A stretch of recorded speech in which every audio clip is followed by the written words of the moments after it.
জামাতে নামাজ পড়ে রে। আল্লাহ কইতে দুনিয়া থেকে ফেরেশতা তার জন্য ইনাম গুণ দেখালেন, নাউজুবিল্লাহ। এরকম মানুষ আছে না নাই?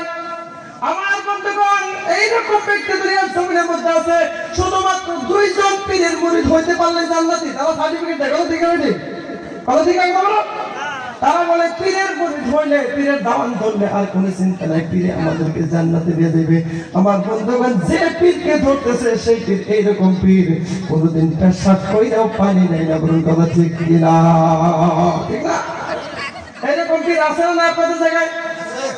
আমি এই জায়গায় কথা বলছি না, মেলা জায়গায় আছে। আমার বন্ধুরা আবার দেখবেন এইরকম মনে হয় তাদের মুখের থেকে তাকাইলে মনে হয় দোকানে দাপার দিয়ে দিচ্ছে, আছে না নাই? আমার বন্ধুগণ, সোনের ঘরে, যে ঘরের মধ্যে রান্না বাড়া করে দেখবেন ওই ঘরের মধ্যে সোনের চালের মধ্যে কি হয়, একটু লাল লাল অবস্থা রং করে থাকে, মনে কথা ঠিক না ঠিক? আমার বন্ধুগণ, এইরকম পীর দুনিয়ার জমিনের মধ্যে আছে, তারা হুক্কা খাইতে খাইতে তাদের মুজগুলা ওই পাকঘরের যেরকম ভাবে সোনের চাল হয়ে থাকে, তাদের মুজগুলাও লাল রং হয়ে গেছে, এরকম কথা ঠিক কিনা? ঠিক না? তাদের পিছনে যদি যাবে পাড়া পাড়া গুন্ডা, কথা ঠিক আছে? আছে না? গাঁজা খায় নিজের একটা পাহাড় মতো গুন্ডা বানাইছে। হাইব্রিড পীর, বেশি মার্কা পীর, দেখলে কোথাও বমি করবো না। আমি আপনাদের এই জায়গায় কথা বলতেছি না, আমাদের ওই জায়গায় অনেক পীর আছে এরকম সৃষ্টি। আপনাদের এই জায়গায় যদি থাকে তাহলে তার গায়ে লাগতে বড় বড় কথা। আমার বন্ধুরা, আপনি নামাজ আদায় করতে হবে, আপনি নামাজ পড়তে হবে। নামাজ ব্যতীত দুনিয়ার জমিনের মধ্যে কোনো উপায় নাই। মেরে মুসলমান, অনেক নামাজি দুনিয়ার জমিনের মধ্যে আছে, দেখবেন আমার বক্তব্য বেশি লম্বা করবো না। অনেক নামাজি দুনিয়ার জমিনের মধ্যে আছে, দেখবেন তারা নামাজ পড়ে কিন্তু নামাজের মধ্যে মনোযোগ নাই। আমার বন্ধুগণ, মশাই কামড় দেওয়ার সঙ্গে সঙ্গে যতক্ষণ পর্যন্ত মশার সাথে কি না করবে, যুদ্ধ ঘোষণা না করবে, আমার বন্ধুগণ, আমার আল্লাহ পাক রব্বুল আলামিনের বান্দার দামাল নামাজের মধ্যে দিল বসে। আমার কথা ঠিক কিনা? ঠিক না? আল্লাহ পাক রব্বুল আলামিন বলেন, আরাআইতাল্লাযী ইউকাযযিবু বিদ্দীন ফাযালিকাল্লাযী ইয়াদউল ইয়াতীম ওয়া লা ইয়াহুদ্দু আলা তা'আমিল মিসকিন ফাওয়াইলুল লিল মুসাল্লিন আল্লাযীনা হুম আন সালাতিহিম সাহুন يراءون ويمنعون الماعون। আল্লাহ পাক রব্বুল আলামিন কোরআনটা যখন ইস্তারি করবেন 30 নম্বর পারার শেষের দিক থেকে 8 নম্বর সূরার মধ্যে আল্লাহ পাক রব্বুল আলামিন সূরাতুল মাউদের মধ্যে ঘোষণা করলেন, এমন একজন মানে কি করলেন, এমন একজন নামাজের কথা বললেন, এক শ্রেণীর নামাজের কথা বললেন, যারা নামাজ দুনিয়ার মধ্যে নামাজ পড়ে কিন্তু তাদের নামাজের মধ্যে মনোযোগ থাকে না। আল্লাহ ওইগুলো ব্যক্তির জন্য দুনিয়ার মধ্যে ধ্বংস, ওইগুলো ব্যক্তির জন্য দুনিয়ার জমিনের মধ্যে ধ্বংস। আমার বন্ধুগণ, দুনিয়ার মধ্যে নবী সাল্লাল্লাহু আলাইহি ওয়াসাল্লামের সাহাবারা আল্লাহ নবী সাল্লাল্লাহু আলাইহি ওয়াসাল্লাম কিভাবে নামাজ পড়ছে, মেরে প্রিয় মুসলমান, আমরা নামাজের মধ্যে দাঁড়াই কিন্তু আমাদের নামাজের মনটা দুনিয়ার মধ্যে থাকে না। আমার বন্ধুগণ, আল্লাহ পাক রব্বুল আলামিন নবী দুনিয়ার জমিনের মধ্যে এরকম ভাবে নামাজ পড়ছে। আয়েশা সিদ্দিকা রাদিয়াল্লাহু তাআলা আনহা বলেন, আমি একদিন নবী সাল্লাল্লাহু আলাইহি ওয়াসাল্লামের বাড়ি আমার ঘরে ছিল, আল্লাহ নবী সাল্লাল্লাহু আলাইহি ওয়াসাল্লামের পালা আমার ঘরে থাকার পালা ছিল। মেরে প্রিয় মুসলমান, হঠাৎ করে নবী সাল্লাল্লাহু আলাইহি ওয়াসাল্লাম নামাজের মধ্যে দাঁড়িয়ে গেলেন। নামাজের মধ্যে দাঁড়িয়ে এত লম্বা তিলাওয়াত করলেন, হাদিস শরীফের মধ্যে আছে মেরে প্রিয় মুসলমান, নবী যখন তিলাওয়াত করতেন কোন নামাজের মধ্যে 2 রাকাত নামাজের মধ্যে 12 সিফারা পর্যন্ত কোরআন তিলাওয়াত করতেন। সুবহানাল্লাহ। দাঁড়িয়ে থাকতে থাকতে নবীর পাও দুইটা কি হইতো, কলা গাছের মতো ফুটে যেত। সুবহানাল্লাহ।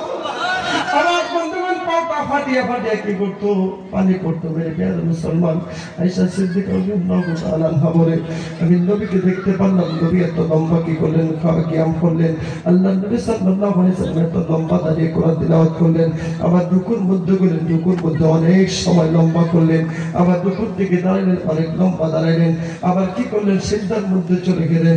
আমার নবীকে দেখতে পারলাম, নবী সিজদার থেকে আর উঠে না। আমি মনে মনে মনে ভাবলাম নবী মনে হয় দুনিয়ার জমিনের থেকে বিদায় নিয়ে চলে গেছে। এই কথাটা ভাবে আমি কি করলাম, নবীর পায়ের মধ্যে একটা চিমটি কাটলাম, আল্লাহ নবী পাওটা নাড়া দিল। আর আমার মনে মনে ধারণা হলো আমার নবী দুনিয়ার জমিনের মধ্যে জীবিত আছে। সুবহানাল্লাহ। আমার বন্ধুরা এই ছিল নবীদের নামাজ। আর আমি আর আপনি দুনিয়ার মধ্যে নামাজ পড়ি, মসজিদে ঢুকতে দেরি হয়, বাইরে যেতে দেরি হয় না, কোনো ঠিক কিনা? ঠিক না? ইমাম সাহেব একটু আত্মাহিয়াতের বৈঠক যদি লম্বা করে পিছনের দিক থেকে সিঙ্গেল আছে, হ্যাঁ না? একটু দোয়াটা যদি একটু বড় করে মেরে প্যারা মুসলমান, শুক্রবার দিন আল্লাহর কিছু এইরকম বান্দা আছে দেখবেন খুতবা শেষ হওয়ার পরে নামাজের মধ্যে যে একটা খারাপ কথা ঠিক হবে ঠিক, আবার ইমাম সাহেব দোয়া করার আগে বাইরে আসে, বাইরের সময় পুরান স্যান্ডেল নিয়ে যায়, আসার সময় নতুন স্যান্ডেল নিয়ে বাইতে যায়, কথা ঠিক কিনা? আর বাইতে যায় কইছে হে স্যান্ডেল বদলাবো দিয়েছে, তোমার স্যান্ডেল বদলাবো দিয়েছে, কোনোদিন পুরান স্যান্ডেল নাকি বদলাবো দেয় না, প্রত্যেকদিন খালি নতুন স্যান্ডেল নিয়ে যায়। আসলে এরকম আমাদের আমার বন্ধুরা খারাপ পাইছেন গো, আর অল্প সময় থাকবেন ইনশাআল্লাহ। আমার বন্ধুরা রাত বলে আমার বন্ধুরা ঠিক আছে, আমার বন্ধুগণ বিশ্ব নবী সাল্লাল্লাহু আলাইহি সাল্লামের সাহাবীদের জিন্দেগি দেখুন। আল্লাহ নবী সাল্লাল্লাহু আলাইহি সাল্লাম কোন একটা যুদ্ধ থেকে ফিরতেছেন, মেরে প্রিয় মুসলমান, রাস্তার মধ্যে রাত্র হয়ে গেল। আল্লাহ নবী বললেন সকলে এই জায়গার মধ্যে আজকে রাত্রে কিয়াম করবো থাকবো। আল্লাহ নবী ঈশার নামাজ আদায় করলেন। আমার বন্ধুগণ ঈশার নামাজ আদায় করিয়া সমস্ত সাহাবীকে বললেন, আল্লাহর কোন বান্দা আছো আজকে সারা রাত এই সাহাবীগুলা ঘুমাইবে, আল্লাহর সৈন্যগুলা ঘুমাইয়া যাইবে, তোমরা সারা রাত দুইজন ব্যক্তি দাঁড়াইয়া দাঁড়াইয়া আল্লাহর এই সৈনিকগুলাকে ডিউটি করবা। সুবহানাল্লাহ। আমার বন্ধুগণ সঙ্গে সঙ্গে দুইজন সাহাবী দাঁড়িয়ে গেলেন। বুখারী শরীফের হাদিস, একজন ছিল আনসারী সাহাবী, আরেকজন ছিল দুনিয়ার জমিনের মধ্যে মুহাজির। এই দুইজন সাহাবী দাঁড়িয়ে গেলেন আর তারা কি করলেন, ডিউটি করতে লাগলেন। সমস্ত সাহাবীগুলো ঘুমিয়ে গেছে। আমার বন্ধুগণ দুইজন ডিউটি করতেছে, হঠাৎ করে একজন আরেকজনকে বলে, দুইজনে সারা রাত জায়গায় কি লাভ, আধা রাত্র একজনে ঘুমায়, আবার সে আধা রাত্র ঘুম পেরে কি করবে, জায়গা উঠবে, আবার আধা রাত্র আরেকজনে ঘুমাইবো। এইরকম ভাবে দুইজনে ডিউটির পালা করে নেই। দুইজনে কি করলেন, এই আলোচনা ক্রমে একজন শুয়ে গেলেন, আরেকজন দাঁড়ায় দাঁড়ায় ডিউটি করতেছে। আমার বন্ধুগণ গভীর মনোযোগ। আল্লাহ নবী সাল্লাল্লাহু আলাইহি সাল্লামের সাহাবী একজন ঘুমায় গেছে, আরেকজন ডিউটি করতেছে। হঠাৎ করে মনে মনে ভাবলেন, সময়টুকু এমনি এমনি কিসের জন্য নষ্ট করি? আমার আল্লাহ পাক রব্বুল নবীর সাহাবী বললেন, 2 রাকাত নফল নামাজের নিয়ত করে নাই। সুবহানাল্লাহ। আল্লাহ নবী সাহাবী কি করলেন, মনে মনে কথা ভেবে নফল নামাজের জন্য নিয়ত করলেন। নামাজের মধ্যে কোরআন তেলাওয়াত করতেছেন, দূরে থেকে জোশনাবাদ মেরে প্রিয় মুসলমান একজন কাফের বেঈমান দেখতে পারলেন। একজন মানুষের মতো দেখা যায়, আবার গাছের মতো দেখা যায়। ওই আল্লাহ পাক রব্বুল আলামিন নাফরমান, তিনি মনে মনে ভাবতেছে, মানুষ হোক আর গাছ হোক, তীরে একটা মাইরা দেখি, যদি মানুষ হয় তাহলে মুসলমানদের একজন ক্ষতি হবে, আমরা অনেক লাভান্বিত হইব মেরে প্রিয় মুসলমান। এই কথা মনে মনে ধারণা করিয়া আল্লাহ পাক রব্বুল আলামিনের নাফরমান বান্দা দূরে থেকে কাফের বেঈমান কি করলে, একটা তীর ছুড়ে দিল। আল্লাহর বান্দা দুনিয়ার জমিনে মধ্যে যে ব্যক্তি নামাজ আদায় করতেছিল, বুখারী শরীফের হাদিস, মেরে প্রিয় মুসলমান, ওই তীরটা সে সাহাবীর বুকের বাম পাশ দিয়ে ভিন্ন হয়ে পিছনের দিক দিয়ে বের হয়ে গেল। আমার বন্ধুরা ওই সাহাবী কোনো নড়াচড়া করে নামাজের পথে দাঁড়ায় রয়েছে, আল্লাহর কোরআনটা তিলাওয়াত করছে, গভীর মনোযোগ দিয়ে নামাজ পড়ছে।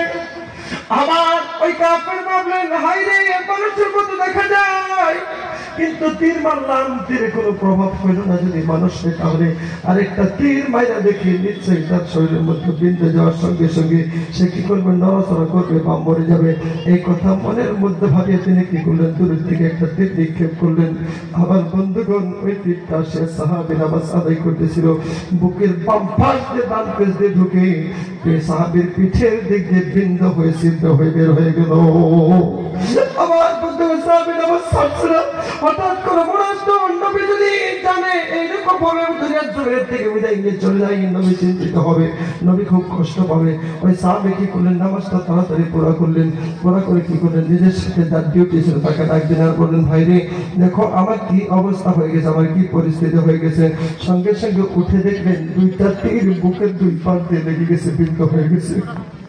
আমার বন্ধুগণ ওই সাহাবী ডাক দিয়ে বললেন, ভাই রে, সর্বপ্রথম তীরটা যখন তোমার বুকের মধ্যে বিন্ধ হয়ে গেল, ছিদ্র হয়ে গেল, তুমি কি করলে না, ডাক দিলে না কেন?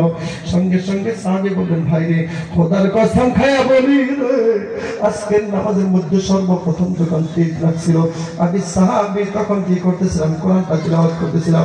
তীর লাগার সঙ্গে সঙ্গে আমি নামাজের মধ্যে দাঁড়িয়েছিলাম, আমার নামাজের মজাটা আরো বেড়ে গেল। সুবহানাল্লাহ। আমি নামাজের মধ্যে কোরআন তিলাওয়াত আরো লম্বা করলাম, এত লম্বা করলাম, দ্বিতীয় নম্বর তীরটা লাগলো, তবু আমি সাহাবী কোনো কষ্ট অনুভব করি না। এখন সুবহানাল্লাহ। আজকের এই 2 রাকাত নামাজের মধ্যে যত মজা আমি সাহাবী পেয়েছি, যত মজা দুনিয়ার জমিনের মধ্যে পেয়েছি আমার ভাই রে, খোদার কসম খেয়ে বলে এই 2 রাকাত নামাজের মতো মজা আমার জিন্দেগিতে অন্য কোন নামাজে পাই না। এখন সুবহানাল্লাহ। জিন্দেগি তাকবীর। আমার বন্ধুগণ, এই ছিল সাহাবায়ে কেরাম রাদিয়াল্লাহু তাআলা আলাইহিম আজমাইনের নামাজ। আর আমার আপনার নামাজ দুনিয়ার মধ্যে দেখা যায় মসজিদে ঢুকতে দেরি হয়, বাইরে কোনোদিন দেরি হয় না, বলে কথা ঠিক কিনা? আমাদের মা বোনরা দুনিয়ার জমিনের মধ্যে নামাজ আদায় করে দেখবেন, তারা কি করে দুনিয়ার মধ্যে স্বামীর কথাগুলো কেমন না, স্বামীর কথাগুলো কি দুনিয়ার জমিনের মধ্যে মানতে চায় না। আল্লাহ নবী সাল্লাল্লাহু আলাইহি ওয়াসাল্লামের কাছে একদিন কি করলেন, মা বোনদের বিষয়ে 2-3টা কথা বললেন। প্রিয় মুসলমান, আল্লাহ নবী সাল্লাল্লাহু আলাইহি ওয়াসাল্লামের দরবারে ফাতিমা রাদিয়াল্লাহু তাআলা আনহা এবং আলী রাদিয়াল্লাহু তাআলা আনহু দুইজনে কি করলেন, একদিন গেলেন। আল্লাহ নবী সাল্লাল্লাহু আলাইহি ওয়াসাল্লামের দরবারে গেলেন, যাওয়ার পর নবী সাল্লাল্লাহু আলাইহি ওয়াসাল্লামকে কান্না করতে দেখলেন। এদিকে জানতেন, আল্লাহ নবী সাল্লাল্লাহু আলাইহি ওয়াসাল্লামকে কান্না করতে দেখলেন। নবীকে জিজ্ঞেস করলেন, নবী আপনি কিসের জন্য কান্না করেন? সঙ্গে সঙ্গে বললেন, ও ফাতেমা ও আলী। কোন ধরনের নবী সাল্লাল্লাহু আলাইহি ওয়াসাল্লাম কোনো কথা বলে না। আবার বললেন, ও নবী গো, আপনি কিসের জন্য কান্না করতেছেন, একটা বার বলুন। আল্লাহ নবী সাল্লাল্লাহু আলাইহি ওয়াসাল্লাম কোনো কথা বলে না। আবার জিজ্ঞেস করলেন, হযরত আলী রাদিয়াল্লাহু তাআলা আনহু বলে, নবী গো, আমার বাবা মা আপনার কদমের উপর কুরবান হয়ে যায়, আমার বাবা মা আপনার কদমের উপর কুরবান হয়ে যায়, তবু আপনি বলেন কিসের জন্য কান্না করতেছেন? নবী সাল্লাল্লাহু আলাইহি ওয়াসাল্লাম বলেন, ও মা বোন, একটু গভীর মনোযোগ দিয়ে শুনুন। আল্লাহ নবী সাল্লাল্লাহু আলাইহি ওয়াসাল্লাম বলেন, আমাকে আল্লাহ পাক রব্বুল দুনিয়ার জমিনের থেকে যখন কি করলেন, মেরাজের মধ্যে নিয়ে গেলেন, আরশ কুরসি লৌহ কলম সমস্ত কিছু দেখাইলেন, জান্নাত দেখাইলেন, জাহান্নাম যখন দর্শন করার জন্য নিয়ে গেলেন, সেই জাহান্নামের মধ্যে আমার উম্মতের 6 প্রকার মহিলা, 6 জন মহিলাকে জাহান্নামের মধ্যে পড়তে দেখেছি। সেই দৃশ্য মনে হয় আমি নবী দুনিয়ার মধ্যে বসে বসে কান্না করি। সুবহানাল্লাহ।